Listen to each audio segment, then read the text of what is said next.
Amen. Amen. Comment allez-vous? Gloire à Dieu. Alors rapidement, nous allons prendre nos Bibles rapidement. Gloire à Dieu. Vous allez bien? J'espère que tout le monde va bien.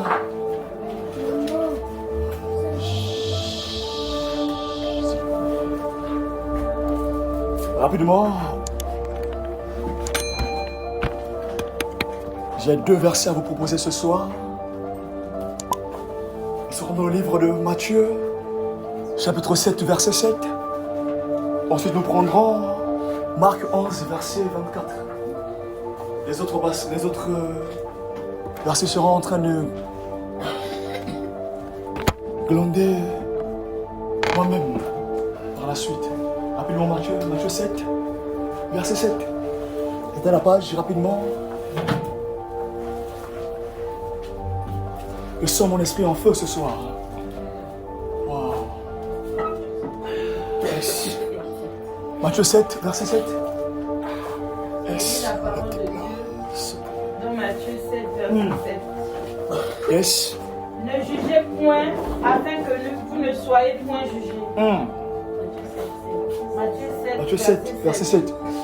Demandez et l'on vous donnera. Yes. Cherchez, vous trouverez. Frappez et l'on vous ouvrira. Car quiconque demande reçoit. Celui qui cherche trouve et l'on ouvre à celui qui frappe. Amen. Marc 11, verset 24. Dans la page, asseyez-vous s'il vous plaît. Marc 11, verset 24.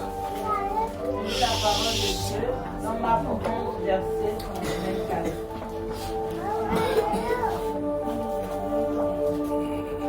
C'est pourquoi je vous dis, tout ce que vous demanderez en priant, croyez que vous l'avez reçu, et vous le verrez s'accomplir. Amen. Amen. Amen. Amen. Amen. Tu vas faire cette prière avec moi. Jésus-Christ, Jésus-Christ, je sais que tu es le Fils de Dieu. je sais que tu es le Fils de Dieu. Jésus-Christ, Jésus-Christ, je sais que tu es le Fils de Dieu. je sais que tu es le Fils de Et Dieu. je sais Et je sais que tu vis à la droite du Père. que tu vis à la droite du Père. Ce soir, Ce soir, je sais je sais que tu vas me visiter. que tu vas me visiter. Tu vas me visiter. Tu vas me visiter. Ce soir, Ce soir, touche ton serviteur touche ton serviteur afin qu'il se fasse afin qu'il se fasse les signes, les signes, les miracles les et miracles les prodiges. et les prodiges. Merci pour la grâce. Merci pour la grâce. Merci pour la faveur. Merci pour la Au faveur. nom de Jésus-Christ. Au nom de Jésus-Christ. Amen. Amen. Maintenant pour la parole du Seigneur.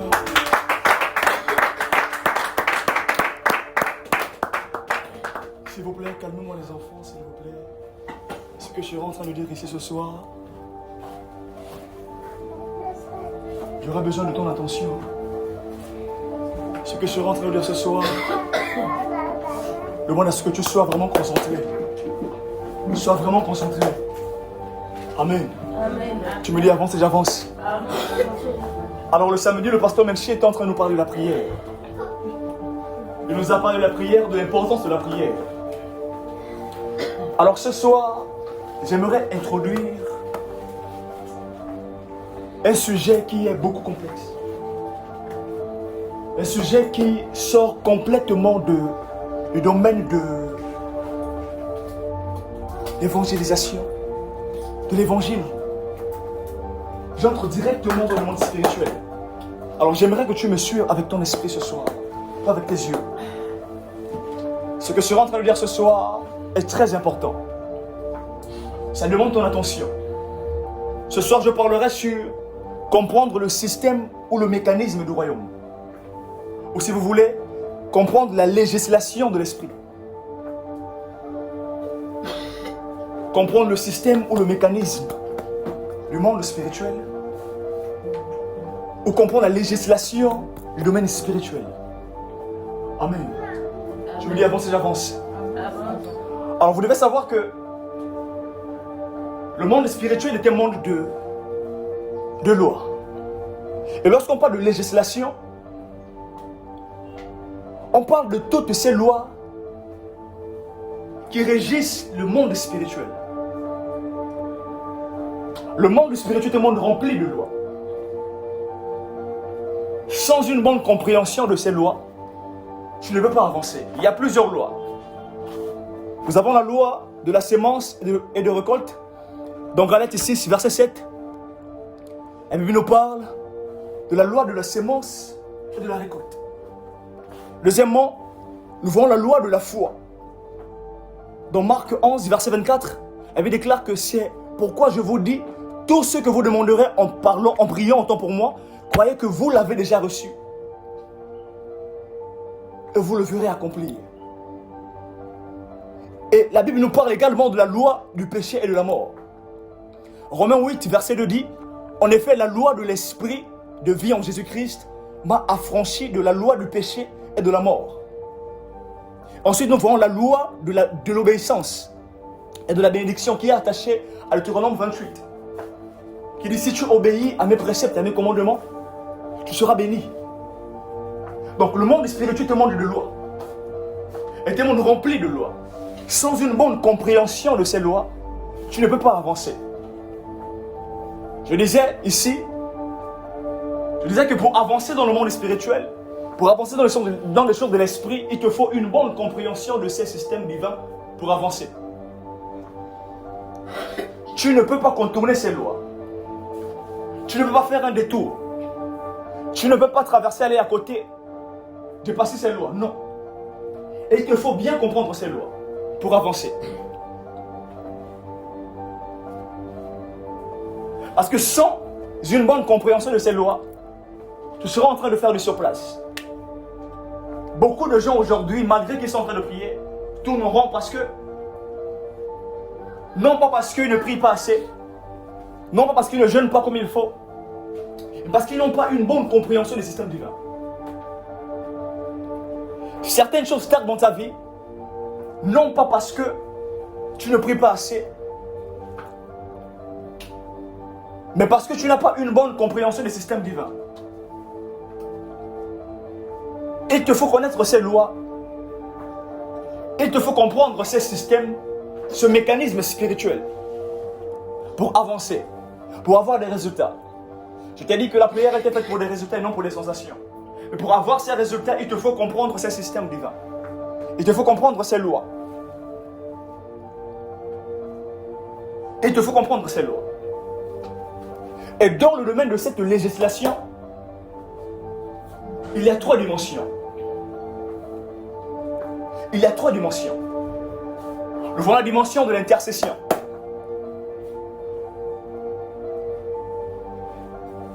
La dimension de l'intercession. De cette personne qui intercède. De cette personne qui s'élève pour prier pour les autres. De cette personne qui se sacrifie afin d'intercéder. Suis-moi avec ton esprit ce soir. Le domaine de l'intercession comme premier domaine de la législation. Parce qu'il n'y a que 3 domaines dans le monde spirituel. Et dans le royaume de Dieu, il n'y a que ces 3 domaines. Pour participer au royaume céleste, il te faut être dans l'un de ces 3 domaines. Premièrement, j'ai parlé de l'intercession.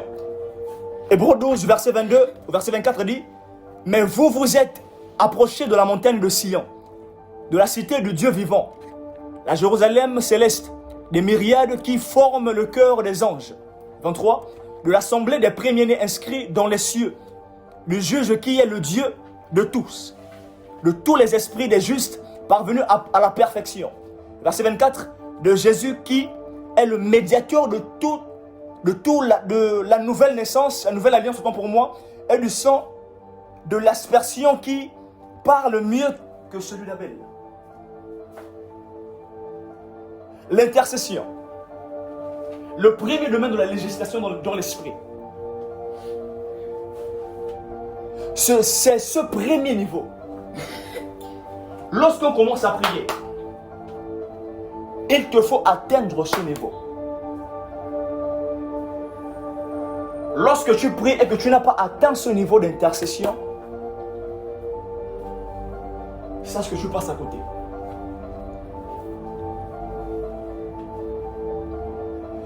L'intercession, c'est cette personne qui s'élève pour les autres. qu'il ne dort pas pour les autres.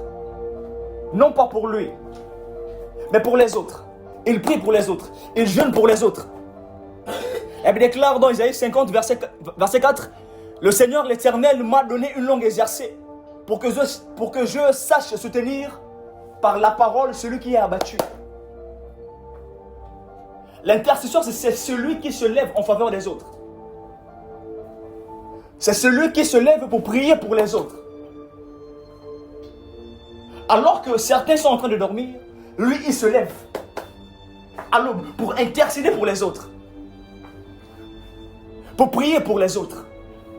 Il dit à Dieu, Seigneur, agis, manifeste-toi, travaille. Fais de grandes choses. Je t'en supplie. Agis, Adonai. Manifeste-toi.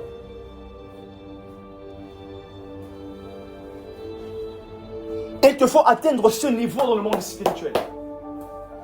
Pour être un législateur, celui qui domine,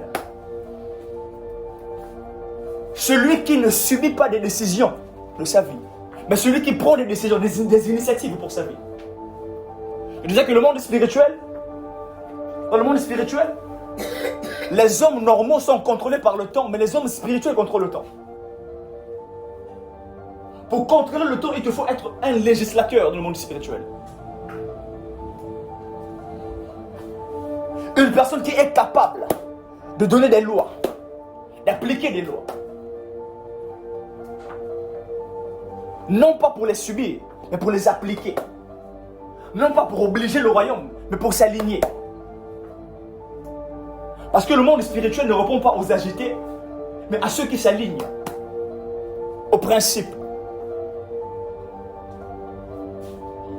Le premier niveau, c'est le niveau de l'intercession. L'esprit en feu, Seigneur, permets-moi de continuer à donner. Le premier niveau, c'est le niveau de l'intercession.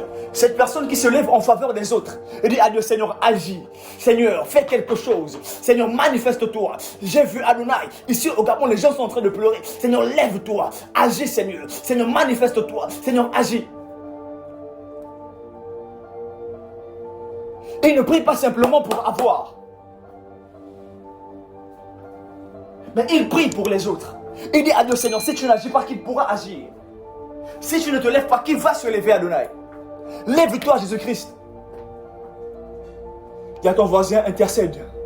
Intercède. Dis-le bien, intercède. Intercède. Elle déclare dans Ézéchiel 22, verset 30, elle déclare, je cherche parmi eux un homme qui élève un mur, qui se tient à la brèche devant moi en faveur du pays, afin que je ne le détruise pas. C'est le premier niveau de la législation. L'intercession, le premier domaine. Lorsque Dieu cherche à agir sur la terre, il cherche premièrement ce niveau de personnes. Il cherche premièrement des personnes qui appartiennent à ce domaine. Lorsque Dieu veut confier de grandes missions aux gens, il ne confie pas des missions aux gens n'importe comment. Il cherche premièrement les gens qui appartiennent à cette dimension de l'intercession. Il cherche afin de lever un mur devant cette brèche. Le diable est en train de rôder. Le diable est en train de travailler. Mais le Seigneur cherche un homme pour se tenir devant cette brèche, pour intercéder en faveur du pays. Avant qu'il ne fasse quelque chose de grand, il cherche une personne appartenant à ce domaine. Je prie ce soir que tu sois parmi ces personnes. Amen. Il cherche ces personnes. Il dit, je cherche un homme au milieu d'un peuple. Parmi les prophètes, il cherche un prophète. Parmi les chrétiens, il cherche un chrétien. Parmi les évangélistes, il cherche un évangéliste. Afin de se tenir devant la brèche, sur la brèche, pour intercéder en faveur du peuple. Es-tu cet homme qui intercède en faveur du peuple? Es-tu cette femme qui intercède en faveur de ton pays? Ou bien tu pries seulement pour recevoir? Dieu répond très difficilement à ceux qui demandent pour eux-mêmes, par rapport à ceux qui demandent pour les autres. Amen. Es-tu cette femme qui intercède pour les autres? Depuis que tu vis, tu t'es déjà réveillé la nuit pour prier pour ta nation? Non pas pour demander, mais pour prier, Seigneur, agis, manifeste-toi, garde, travaille. As-tu déjà fait ça? As-tu déjà jeûné pour ta nation? Tu t'es déjà levé le matin pour prier pour ta nation? Dira le Seigneur, ma nation est en train de courir un très grave danger. Agis Adonai, manifeste-toi. Je prie pour le Gabon, Jésus, manifeste-toi. Seigneur, manifeste-toi. On a besoin de toi. Que ton feu descende. Manifeste-toi. Depuis que tu es chrétien, tu le fais? Demande au voisin, est-ce que tu le fais? Voisin, est-ce que tu le fais? Tu dois le faire. C'est le premier niveau dans le domaine spirituel. Le premier domaine. Et lorsque le Seigneur, je disais, lorsqu'il veut travailler, il cherche une personne appartenant à ce domaine, premièrement. Premièrement. Et au voisin, ce soir, intercède. Ce soir, commence à intercéder. Job 42, verset 10, la Bible déclare, l'Éternel rétablit Job dans son premier état. Quand Job eut prié pour ses amis, et l'Éternel lui accorda la double de tout ce qu'il possédait. Amen. Parce qu'il avait intercédé pour ses amis. Il avait intercédé pour les autres. Elle dit, Seigneur, je prie pour eux. Fais ça. Manifeste-toi. Il n'a pas prié pour lui-même. Il n'a pas dit à Dieu, Seigneur, donne-moi, remets-moi ce que tu m'as arraché. Non. Mais il a prié pour les autres. C'est ainsi que cette personne est capable de recevoir ce qui pouvait se réaliser en 3 ans, en un jour. Amen. Parce que cette personne a prié pour les autres. Cette personne a compris ce premier domaine du royaume céleste. Cette personne a compris que non, pour recevoir de Dieu, il me faut prier pour les autres. Il dit, aime ton prochain comme toi-même. Comme toi-même. Tu vois ta nation, ou bien tu vois les nations qui sont ailleurs en train de subir certaines choses, tu es en train de regarder. Oh, mais eux là, non, ils sont trop dans l'idolâtrie. Ah, tant pis pour eux, Dieu descendit. Tu es normal? Es-tu normal? Demande au voisin, est-ce que tu es normal? Est-ce que tu es normal? Et lorsque on quitte cette dimension, on atteint la dimension des gardiens. On n'est plus intercesseur, on devient gardien.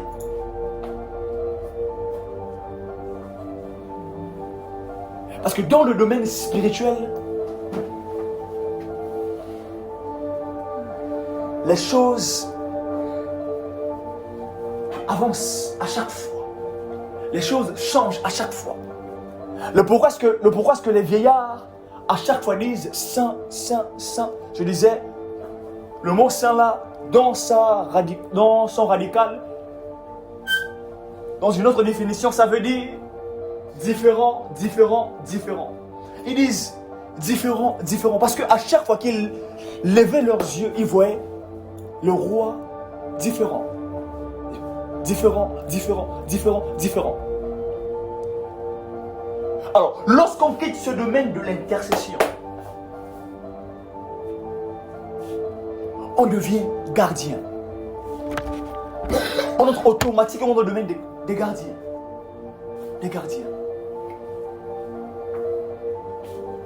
Le gardien, c'est celui qui garde un territoire, qui garde une nation, qui garde un pays. Elle déclare qu'il plaça Adam dans le jardin d'Éden, pas seulement pour cultiver, mais pour garder. Le mot garder, qui est utilisé là, En hébreu, c'est Shamar. Il a été le Shamar, le gardien. Lorsque Dieu veut agir sur la terre, lorsque Dieu veut opérer, il cherche ces personnes qui appartiennent également à cette dimension-là, à ce domaine-là.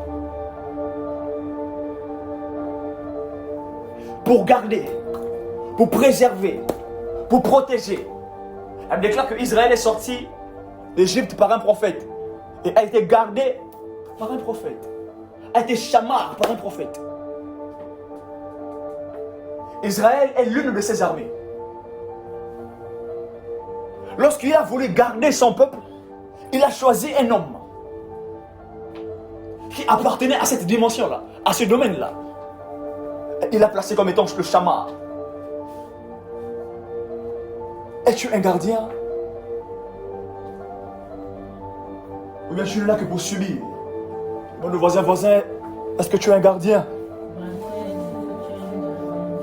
Est-ce que tu es un gardien?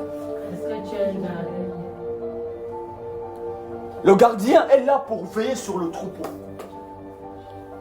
Il est là pour garder un œil sur le troupeau. Il est là pour protéger le troupeau. Acte 20, verset 28. Paul est en train de dire, prenez donc garde à vous-même et à tout le troupeau. Vous allez lire à la maison. Acte 20, 28 à 31. Sa responsabilité, c'est de veiller sur le troupeau, premièrement. Veiller sur la nation. Veiller sur les biens de l'Éternel. Veiller sur les bien-aimés. Faire en sorte que ce que Dieu a fait ne disparaisse pas. Plusieurs aujourd'hui voient leur bénédiction glisser, s'enfuir. Non pas parce qu'ils ont fait un péché, mais parce qu'ils ne sont pas sous la couverture d'un gardien. Ou bien eux-mêmes ne sont pas des gardiens. Et le voleur qui vient pour dérober, voler, il vient, il arrache sa part. Ce que tu as reçu dans la prière en souffrant, il vient si facilement te l'arracher. Parce que celui qui doit assurer ce domaine-là n'est pas là. Veillez sur le troupeau. Deuxièmement, il assure la responsabilité de la sentinelle. Ézéchiel 33, de 1, premier verset au 7e verset. Vous allez lire. Il assure la responsabilité de la sentinelle. Il est là pour assurer cette responsabilité-là. Veiller, protéger, préserver. Et il est censé informer par rapport à ce qui se passe. Parce que le rôle d'une sentinelle, c'est non seulement de garder, mais aussi d'informer. Amen. Amen. Il vient et il informe. Il se passe ainsi. Il y a un danger qui est en train de venir. Il y a quelque chose qui est en train de venir.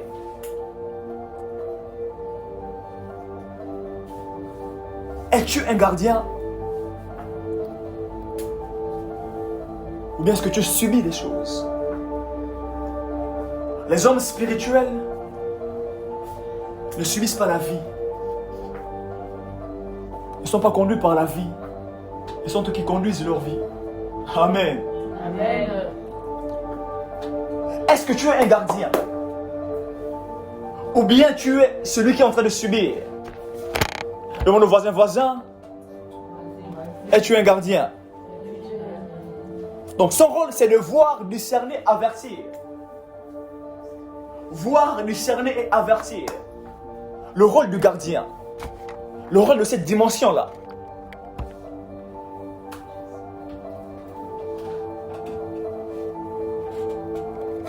Et le troisième domaine, c'est le domaine des veilleurs. Amen. Amen. Le domaine des veilleurs. Amen. Amen. Lorsque on arrive à ce niveau-là, les choses changent. On devient un véritable législateur. On devient un véritable juge. Amen. Amen. Est-ce que vous savez que il y a des hommes qui prennent des décisions concernant cette terre sans que vous le sachiez? Même pas le président. Il y a des gens qui sont dans l'ombre. J'ai suivi un documentaire un jour. On parle d'un homme qui n'est même pas dans le gouvernement. Mais à chaque fois que le gouvernement veut prendre une décision, il va voir cet homme. Parce que cet homme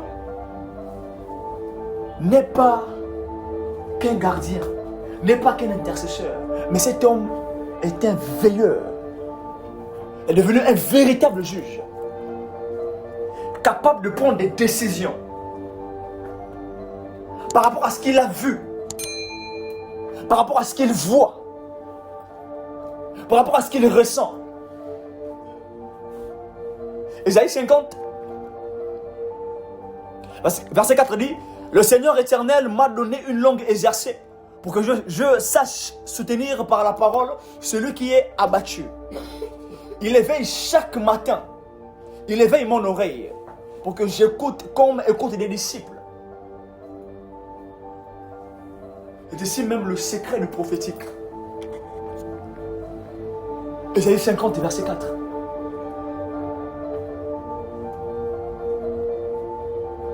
Cette personne qui décide de sacrifier même son sommeil, de sacrifier même ce qu'il a pour les autres, pour la mission, pour le troupeau. Il dit chaque matin, il éveille mon oreille pour que j'écoute, pour que j'entende ce qu'il me dira.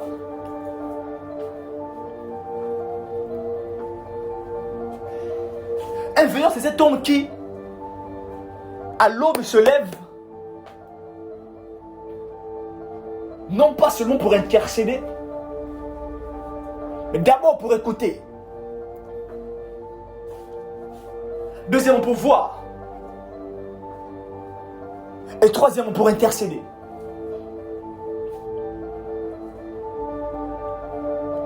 Des veilleurs. Lorsque dans une ville, il y a plus de veilleurs, je vous assure que la présence du Seigneur devient palpable. Mais quand il n'y a pas assez de veilleurs, les chrétiens subissent des choses. Certaines choses nous les subissons parce qu'il n'y a pas assez de veilleurs. Il n'y a pas assez, il n'y en a pas assez. Et nous subissons certaines choses.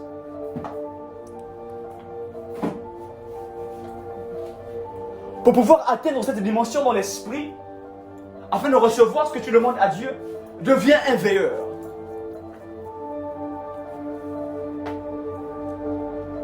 À partir de ce soir, prends l'initiative de devenir un veilleur. C'est-à-dire le Seigneur. Moi, je suis fatigué de subir. Je suis fatigué de subir certaines choses. Je veux maintenant agir. Deviens un veilleur. À l'instar de Job, il dit commande au matin. Parce que si tu es capable de commander au matin, à l'aube, tu subiras ce que tu as commandé. Celui qui contrôle ton matin, contrôle ta journée. Et celui qui contrôle ta journée, contrôle ta destinée. Sois un veilleur, afin d'intercéder, afin de voir ce que le Seigneur te dira, afin de comprendre certaines choses. Aujourd'hui, on a plusieurs qui veulent voir des miracles, qui veulent avoir l'onction, mais qui fouillent ces 3 domaines. Tu ne peux pas avancer dans les choses de l'esprit en étant en dehors de ces 3 domaines. Et il te faut au moins appartenir à l'un de ces domaines. Tu veux marcher avec Dieu. Tu veux avoir ou bien voir les résultats de tes prières. Appartiens à l'un de ces domaines. Intercession, gardien, veilleur. Appartiens à l'un de ces 3 domaines. Et tu verras les résultats de tes prières. Amen. Amen. Tu verras exactement ce que tu déclares. Tu verras exactement le fruit de tes prières.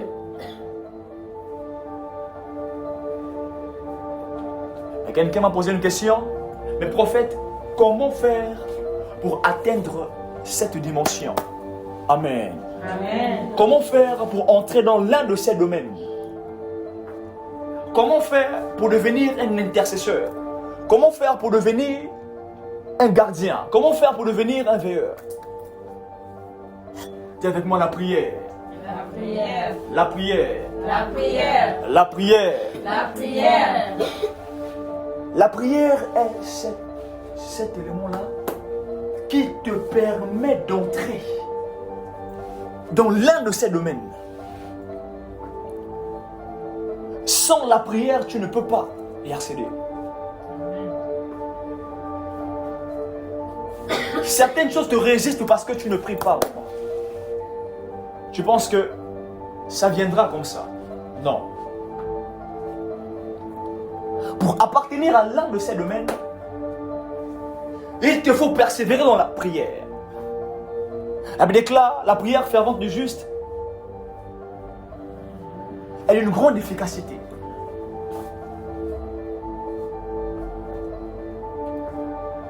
La prière est cet élément-là, ce mécanisme qui te permet de participer au royaume. Tu veux avancer dans ton ministère. Il te faut connaître la prière, le but de la prière, comment prier pour accéder dans ces 3 domaines et agir. Ne cours pas après l'onction. Ne cours pas d'abord après les miracles. Prie. Entre parmi ces 3 domaines. Et tu seras quelqu'un de grand dans le monde spirituel. Devenir une autorité dans le monde spirituel, c'est comprendre ses principes. C'est comprendre ses lois. Par la prière. Numéro 1. Celui qui prie, il doit honorer Dieu et le rendre au ministère. Honorer Dieu et le rendre au ministère. Honorer Dieu, c'est reconnaître sa valeur, sa sainteté, sa grandeur et son autorité. C'est reconnaître qu'il est grand. C'est reconnaître qu'il est puissant. C'est reconnaître qu'il est le sang. Le sang, autant pour moi. C'est reconnaître qu'à part lui, il n'y a point d'autre. L'honorer.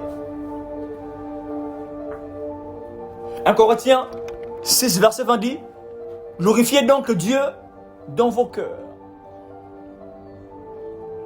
L'honneur se passe dans le cœur. 1 Corinthiens 6, verset 20. Glorifiez donc Dieu dans votre corps. Honorez l'Éternel. Admirez sa splendeur. Matthieu 4, verset 10 dit, tu adoreras le Seigneur, ton Dieu, et tu le serviras lui seul.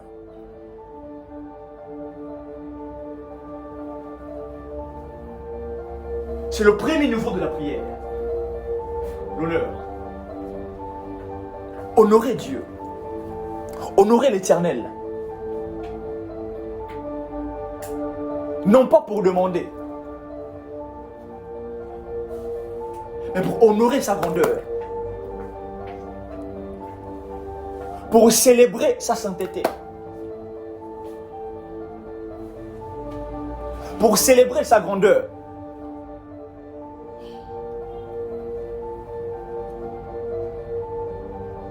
C'est le premier niveau de la prière. Lorsque tu pries pour atteindre les hauteurs, passe par ce premier niveau. Honorer l'Éternel. Le célébrer. Sa grandeur. L'honorer et le rendre au ministère. Amen. Amen. Le rendre au ministère.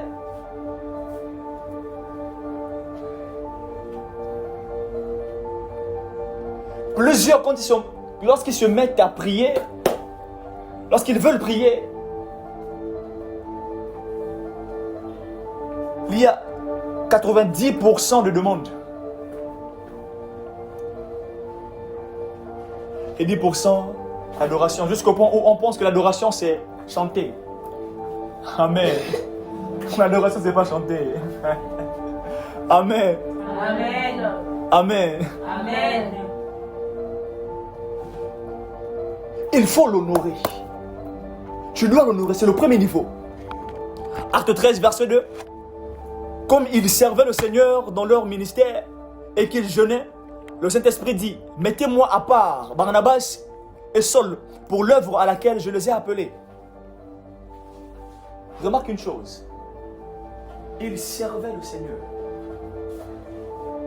Ils étaient en train de rendre ministère à l'Éternel.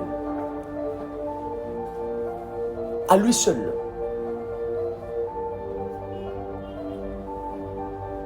Pas un homme. Le ministère n'appartient pas à un homme. Le ministère appartient au Seigneur. Ils étaient en train de rendre ministère à l'Éternel. Ils servaient le Seigneur. Parce que le ministère ne commence pas devant les gens comme ça. Ça commence face à l'Éternel. Après l'avoir honoré, honorant ministère. Amen. Amen. Deuxièmement, la contemplation. Après l'honneur, vient la contemplation. La contemplation est le plus grand niveau de l'adoration. Celui qui ne sait pas contempler l'Éternel subira certaines choses dans le monde spirituel. Apprends à contempler l'Éternel. Contempler signifie regarder attentivement, considérer, rechercher la présence de Dieu et fixer son cœur sur lui et sa beauté. Sur lui et sa beauté, le contempler. David dit, dans le psaume 27, verset 4, il dit, je demande à l'Éternel une chose que je désire ardemment. Je voudrais habiter toute ma vie dans la maison de l'Éternel pour contempler la magnificence de l'Éternel et pour admirer son temple. Psaume 27, verset 4. La contemplation.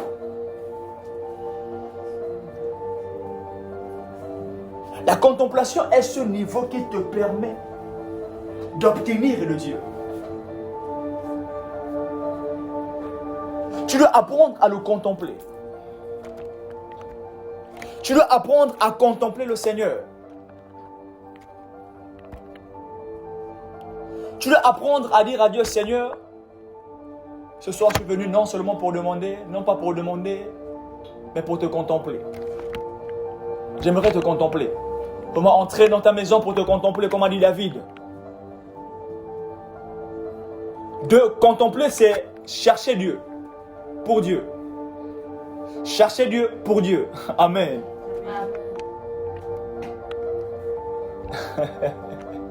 Amen. Amen. Chercher Dieu pour Dieu. Il y a une différence entre prier pour quelque chose et prier simplement avec Dieu. Amen. Amen. Il y a une très grande différence. Une très grande différence. Alors tu dois apprendre à contempler. La contemplation nous fait passer de Seigneur, donne-moi Ah Seigneur, je veux te connaître, te voir, marcher avec toi, demeurer dans ta présence. Apprends à contempler le Seigneur. Parce que la contemplation transforme. Paul écrit dans Actes, dans Actes des Apôtres, il dit, nous tous, dans les épîtres, autant pour moi, il dit, nous tous, 2 Corinthiens 3, verset 18, nous tous qui le visage est découvert, contemplons comme dans un miroir la gloire du Seigneur, nous sommes transformés en la même image. La contemplation transforme. Tu dois apprendre à le contempler. Tu dois apprendre à contempler le Seigneur. Contempler, c'est désirer Dieu. Psaume 63, verset 2, verset 3. Mon âme a soif de toi. Ainsi je te contemple dans le sanctuaire pour voir ta puissance et ta gloire.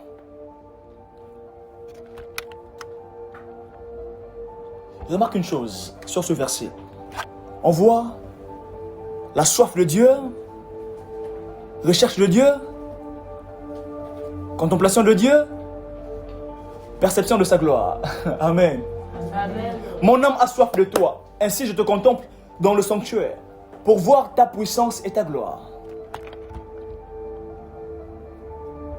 La contemplation, c'est désirer Dieu. Et la contemplation, pour finir sur ce point, c'est garder Dieu constamment devant soi. Amen. Amen. C'est garder Dieu constamment devant soi. Psaume 16, verset 8. J'ai constamment l'Éternel devant moi. Quand il est à ma droite, je ne chancelle pas. Là, c'est une autre dimension de contemplation.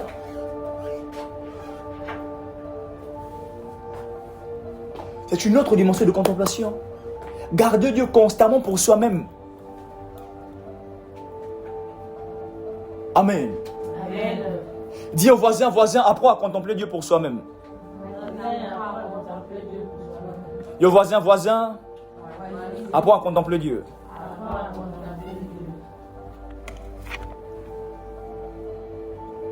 Contempler Dieu ne signifie pas nécessairement rester assis plusieurs heures, sans parler. Fermez les yeux. Amen. Amen. Amen. Contempler Dieu signifie, tu travailles, tu es avec lui. Tu es occupé, tu es avec lui. Amen. Tu manges, tu es avec lui. Amen. Tu dors, tu es avec lui. Tu prêches, il est dedans, devant toi. Amen. Amen. Et le troisième niveau de la prière, c'est à ce niveau-là que plusieurs échouent.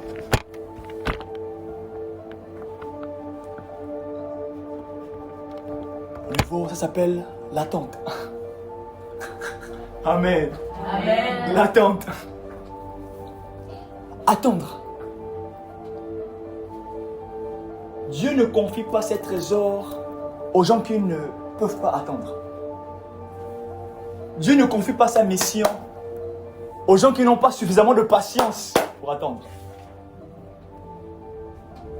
Dieu, pour donner plus à une personne qui a déjà reçu, il éprouve cette personne dans l'attente. Amen. Amen. Il éprouve cette personne dans l'attente. Psaume 27, 14 dit, espère en l'Éternel, fortifie-toi, et que ton cœur s'affermisse, espère en l'Éternel. Ça veut dire, je ne vais pas courir. Je ne vais pas me précipiter. Seigneur, je suis là. Parce que le royaume ne répond pas aux agités, mais aux personnes qui savent attendre.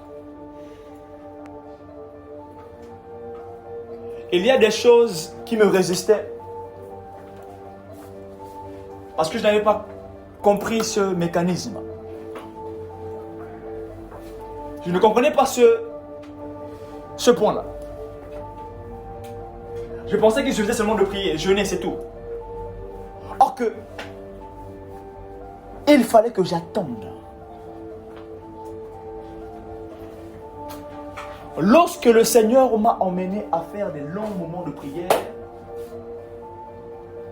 c'est dans ce moment-là que certaines choses ont arrêté de me résister.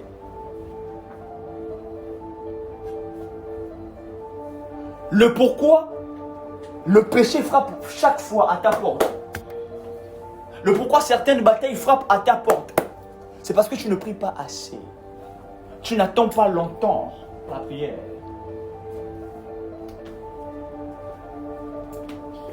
Il dit, veillez et priez, afin que... Ah, si tu ne connais pas ce passage... Amen. Amen. Apprends à attendre. Tu as prié, d'accord. Attends l'Éternel. Attends-toi à l'Éternel. C'est dans l'attente qu'on rencontre les êtres surnaturels. C'est dans l'attente que le Seigneur relâche ses anges. C'est dans l'attente que le Seigneur répond aux prières. C'est dans l'attente de Daniel que le Seigneur a envoyé Michael pour aller délivrer Gabriel. Apprends à attendre. Apprends à rester au pied du Père. Reste là. Et j'aimerais que tu saches que l'attente n'est pas liée au temps. Amen. Amen. L'attente n'est pas liée au temps. L'attente est liée à la disposition. Es-tu suffisamment disposé? Es-tu suffisamment disposé? Tu veux agir avec Dieu. Tu veux avancer avec l'Éternel. Es-tu suffisamment disposé? Parce que l'attente n'est pas liée au temps, mais à la disposition. Le voisin, est-ce que tu es disposé? Est-ce que tu es disposé? L'attente produit quelque chose en nous. L'attente produit quelque chose en nous. Isaïe 40, 31. Mais ceux qui se confient en l'Éternel renouvellent leur force. C'est l'attente qui fait en sorte que chaque jour, tu sois renouvelé. Chaque jour, de la même manière qu'il renouvelle ses bontés, il te renouvelle. L'attente. Apprends à attendre. Attendre ne signifie pas rester inactif. Amen. C'est pas rester inactif. Je pensais que c'était ça, je suis très désolé. Acte 1, verset 4, la Bible déclare: ne vous éloignez pas de Jérusalem, mais attendez ce que le Père, à ce que le Père a promis. Acte 1, verset 4. Donc, ne vous éloignez pas de Jérusalem, mais attendez ce que le Père a promis. Et qu'est-ce qu'ils étaient en train de faire? La Bible déclare qu'ils étaient à 120 personnes dans la chambre haute. Non pas en train de dormir, en train de dire à Dieu: bon, tu nous as promis, on attend seulement. Non, ils étaient en train de prier. Ils étaient en train d'intercéder dans leur attente. Ils avaient une disposition d'attente. Et cette disposition-là qui a assuré leur réceptivité. Ils ne sont pas restés inactifs. Ils ont attendu.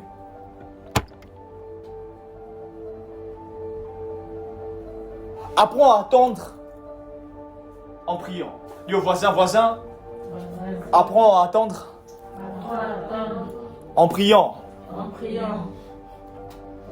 Attendre, c'est participer au royaume de Dieu. Matthieu 6, 23 dit: cherchez premièrement le royaume et la justice de Dieu. Le royaume devient donc une priorité. Une priorité.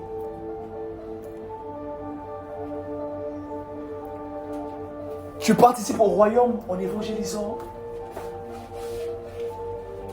en intercédant pour les autres, en pratiquant la justice, en faisant des disciples, En enseignant la parole, je participe. Et mon dernier point, c'est que l'attente, c'est travailler pour le Seigneur. L'attente, c'est travailler pour le Seigneur. 1 Corinthiens 15, verset 58, Paul conclut en disant « Soyez fermes, inébranlables, travaillant de mieux en mieux à l'œuvre du Seigneur. » 1 Corinthiens 15, 58. Soyez fermes, inébranlables, travaillant de mieux en mieux à l'œuvre du Seigneur.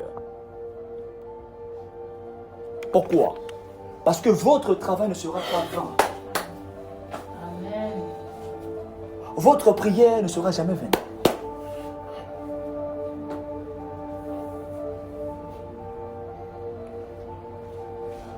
Votre travail ne tombera jamais dans l'eau.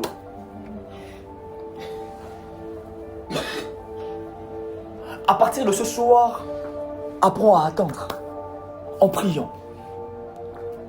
Je dis que l'attente n'est pas liée au temps, mais à la disposition. Souvent, Dieu ne regarde pas nos mains en train de recevoir, mais il regarde nos cœurs, la disposition de nos cœurs.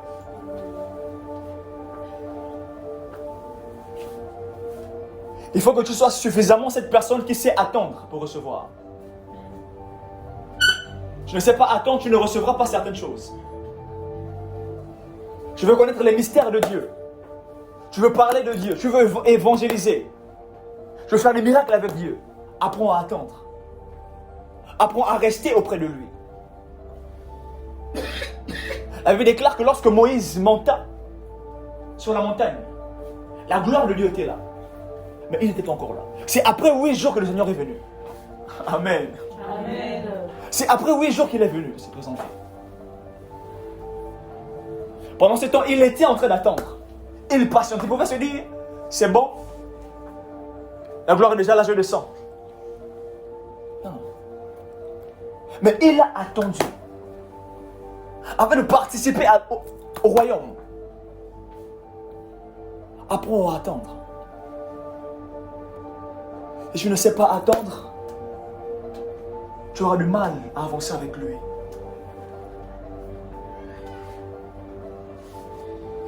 La vie chrétienne n'est pas liée au nombre d'années. C'est lié à la compréhension du système divin. Alors apprends à attendre. Apprends à patienter. Apprends à honorer Dieu. Apprends à le contempler. Pour être parmi les intercesseurs, les gardiens et les veilleurs. Parce que ce sont les législateurs de ce monde. Le monde spirituel a plus d'emphase que le monde physique. Le monde spirituel est plus réel que le monde physique. Applique ces principes. Et plus rien ne va te résister. Et tu accompliras les œuvres de l'Éternel. Que Dieu vous bénisse. Acclame pour le nom du Seigneur.